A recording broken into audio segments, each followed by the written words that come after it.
Hi,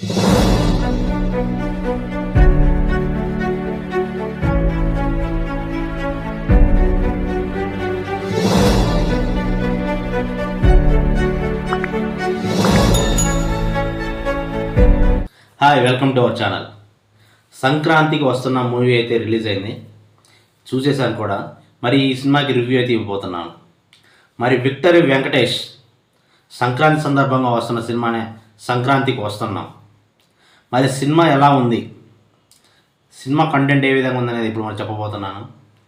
cinema అయితే block buster అని చెప్పాలి. మరి ఎందుకంటే మామూలుగానే అనిల్ రావిపూడి మన వెంకటేష్ గారి కాంబినేషన్ ఆల్రెడీ 2 సినిమాలు చూసాం, F2 and F3. Full out and output comedy, entertainer and emotions. మరి ఫ్యామిలీ ఆడియన్స్ని ఎలా దగ్గరికి తీసుకురావాలో అనిల్ రావిపూడి తెలిసినంతగా ఎవరికి తెలియదు.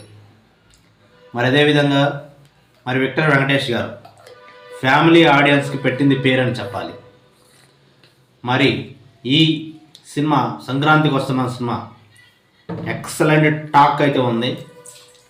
మరి సినిమా కంటెంట్ విషయానికి వస్తే ఈ సినిమా ఎక్స్ మాజీ లవర్ అంటే ఇంతకుముందు వెంకటేష్ మీనాక్షి చౌదరి ప్రేమించుకుంటారు, దాని తర్వాత ఐశ్వర్య రాజేష్తో పెళ్ళి అవుతుంది, దాని తర్వాత ఒక కిడ్నాప్ కథ అలా అలా వెళ్తూ ఒక క్రైమ్ థ్రిల్లర్ లాగా మనకు అనిపిస్తుంది. మరి ఈ సినిమాలో మిగతా యాక్టర్లు శ్రీనివాస్ రెడ్డి కానీ మరి యాన్యువల్ మూవీ యాక్టర్లు కానీ వీళ్ళు యాక్టింగ్ బాగా చేశారు. మరి అదేవిధంగా కామెడీ అయితే వేరే లెవెల్లో ఉంది.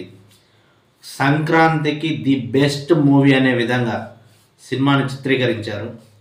మరి ఈ చిత్ర నిర్మాత దిల్ రాజు గారు కూడా చెప్పడం జరిగింది, block buster Sankranti.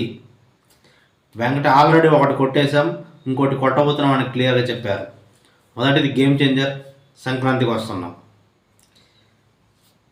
Cinema Bhim Ceciroleo songs కూడా మనకు వేరే లెవెల్లో అనిపిస్తాయి. ఈ సినిమాకి నా రివ్యూ రేటింగ్ అయితే 3/5 హిట్ అని చెప్తాను. మరి మన ఛానల్ ఎవరైనా కొత్తగా చూస్తున్న వాళ్ళైతే మన ఛానల్ లైక్ చేయండి, షేర్ చేయండి, సబ్స్క్రైబ్ చేయండి.